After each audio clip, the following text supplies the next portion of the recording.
కేవలం 1,00,000 పెట్టుబడి పెట్టండి, రెండింతల లాభం తీసుకోండి, తక్కువ టైంలో ఎక్కువ రాబడి పొందండి. ఇంతకు మించిన అవకాశం మరొకటి లేదు. ఇలాంటి ప్రకటనలతో 50 కోట్లు వసూలు చేసి బోర్డు తిప్పేసిందో రియల్ ఎస్టేట్ సంస్థ. న్యాయం చేయండి అని వేడుకున్న బాధితులపైనే కేసులు పెట్టడం మరో హైలైట్. జోగులాంబ గద్వాల జిల్లాలో జరిగిన రియల్ మోసం ఇప్పుడు హాట్ టాపిక్ గా మారింది. జోగులాంబ గద్వాల జిల్లా ఐజలో గుజరాత్కు చెందిన కుందన్ మక్వాన్ అనే వ్యక్తి కొందరు స్థానికులతో కలిసి ఏజీజీకే ట్రేడర్స్ ఇండియా ప్రైవేట్ లిమిటెడ్ పేరుతో ఒక రియల్ ఎస్టేట్ వ్యాపారాన్ని ప్రారంభించారు. గత ఏడాది జూన్ జూలై నెలల్లో కొంతమందితో వెంచర్ వేసేందుకై భూములను కొనుగోలు చేశారు. భూములు అమ్మిన వారికి 20 నుంచి 50% దాకా డబ్బులు చెల్లించారు. మిగతా డబ్బు ప్లాట్లు అమ్మకంలో భాగంగా చెల్లిస్తామంటూ హామీ ఇచ్చారు. దీనికి తోడు తమ వ్యాపారంలో పెట్టుబడులు పెట్టండి, లాభాలు ఆర్జించండి అంటూ పెద్ద పెద్ద ప్రకటనలు వేశారు. ₹1,00,000 పెట్టుబడి పెడితే 5 నెలల్లో నెలకు 40,000 చొప్పున 2 లక్షలు ఇస్తామంటూ ప్రచారం చేశారు. 10 లక్షలు ఇస్తే నెలకు 4 లక్షల చొప్పున తిరిగి చెల్లిస్తామని కూడా ప్రచారం జరిగింది. అంతేకాకుండా బ్రోకర్లను కూడా నియమించుకుని పెద్ద ఎత్తున కమిషన్ ఇస్తామంటూ ప్రచారం జరగటంతో భారీగా పెట్టుబడులు సమకూరాయి. దాదాపు 50 కోట్ల రూపాయల దాకా వీళ్లు వసూలు చేసినట్టు తెలుస్తోంది. గ్యారంటీ కోసం పోస్ట్ డేటెడ్ చెక్కులను సైతం వీరు ఇస్తుండటంతో సామాన్యులకు నమ్మకం కుదిరింది. అనంతరం రాత్రికి రాత్రి బోర్డు తిరగేశారు. మొదట గుజరాత్కు చెందిన కుందన్ పారిపోగా స్థానికంగా అతనితో భాగస్వామిగా ఉన్న గజేంద్ర గౌడ్ కూడా కుందన్ సహకారంతో గుజరాత్ ద్వారా బ్యాంకాక్ పరారయ్యాడు. అయితే రియల్ ఎస్టేట్ కంపెనీలో పెట్టుబడులు పెట్టిన బాధితులు ఎవరూ కూడా పోలీసులకు అప్పుడు ఫిర్యాదు చేయకపోవడంతో పెద్దగా ఈ కేసు వెలుగు చూడలేదు. అయితే ఐజకు చెందిన కాంగ్రెస్ పార్టీ నాయకుడు షేక్ షావలి, ఆచారి సోదరుడు వెంకటరమణకు చెందిన సుమారు 11 ఎకరాల 2 కుంటల భూమిని గజేంద్ర గౌడ్ కొనుగోలు చేశారు. అందుకుగాను సగం డబ్బులు ₹1,60,00,000 చెల్లించారు. రిజిస్ట్రేషన్ చేసుకున్న తరువాత కూడా మిగతా సగం డబ్బులు ఇవ్వకుండా తమను మోసగించారని బాధితుడు ఆరోపిస్తున్నారు. తరువాత గజేంద్ర గౌడ్ దేశం విడిచి బ్యాంకాక్ పరారయ్యాడు.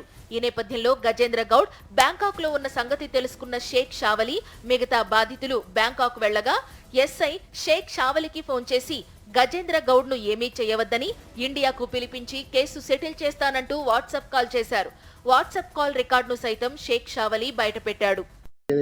ఎట్లా ఉపయోగం చేసుకోవాలి ఇస్తాడు ఇప్పుడు వస్తాడు నీ దగ్గరకు వస్తాడు, చేస్తాడు. మనకు మళ్ళీ ఉపయోగమే లేదు సార్, ఏం యూజ్ చేసుకోలేము అని. సార్ ఇప్పటికీ నీ సమస్య ఏదో చూస్తాడు, అట్లేం లేదు, వస్తాడు. వాడిని ఇండియా కూడా రమ్మని చెప్పిన, రారా నాయన నువ్వు అనవసరంగా నువ్వు పోయి అనవసరంగా ఇక్కడంతా ఏదో అయిపోతుంది పెట్టను ఫస్ట్ వచ్చేసాడంటే వస్తాడని సార్ అన్నాడు. నీతో పాటు కూడా వస్తాడు, అట్లేం లేదు. ఏం అనకండి, మన పర్పస్ సాల్వ్ కావాలి. సరేనా బ్రదర్? ఏమనకండి బ్రదర్, వస్తాడు చూడు. ఓకే. అయితే తమను మోసం చేసిన గజేంద్ర గౌడ్ ను బ్యాంకాక్ నుంచి స్వయంగా తీసుకొచ్చి అప్పగించినా కూడా కేసు పెట్టని ఎస్ఐ విజయ్ భాస్కర్ తిరిగి తనతో పాటు మరో 4గురిపై కేసు నమోదు చేశారని షేక్ షావలి ఆవేదన వ్యక్తం చేస్తున్నారు. నేను అహ్మదాబాద్ పోయినా, సూరత్ పోయినా, బరోడా పోయినా, అన్ని విధాలుగా 4 రాష్ట్రాల్లో తిరిగి మరి నేను బ్యాంకాక్ పోయి ₹1,00,000 ఖర్చు పెట్టి పట్టుకొస్తే ఆయనకు ఎస్ఐ గారికి అప్పచెప్తే తిరిగి నా మీద కేసు పెట్టినటువంటి దుర్మార్గమైనటువంటి చర్య ఎస్ఐ గారిది. అరే వాడు దేశాలు ఇడిచిపెట్టి పోతే జనాల మోసం చేసి వాని మీద కేసు చేయకుండా నా మీద చేసినాడని చెప్పేసి ఎస్పీ గారు తిడితే అప్పుడు చిత్తకాగితం మీద ఆ గజేందర్ గౌడ్ అనే మాఫియా మీద కేసు పెట్టినాడు ఎస్ఐ గారు. అంటే ఒక ప్రభుత్వ అధికారైండు కూడా ప్రజల్ని దోసుకుంటూ లక్షల కోట్ల రూపాయలు దోసుకున్నటువంటి వ్యక్తి మీద అండగా ఉంటూ వాడు ₹20 లక్షల కమిషన్ ఇస్తే తీసుకున్నా అని స్వయాన ఎస్ఐ గారే మరి ఆడియో రికార్డులో చెప్పినటువంటి.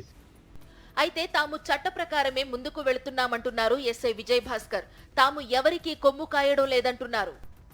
అంటే అతన్ని బ్యాంకాక్ నుంచి తీసుకొచ్చి దొంగ అని చెప్పేసి మీకు అప్పచెప్తే మీరు అతని మీద కేసు ఫైల్ చేయకుండా తీసుకొచ్చి ఇచ్చిన వ్యక్తిపై కంప్లైంట్ చేశాడని చెప్పేసి నా మీద కేసు పెట్టాడని చెప్పేసి అతను ఆరోపిస్తున్నాడు.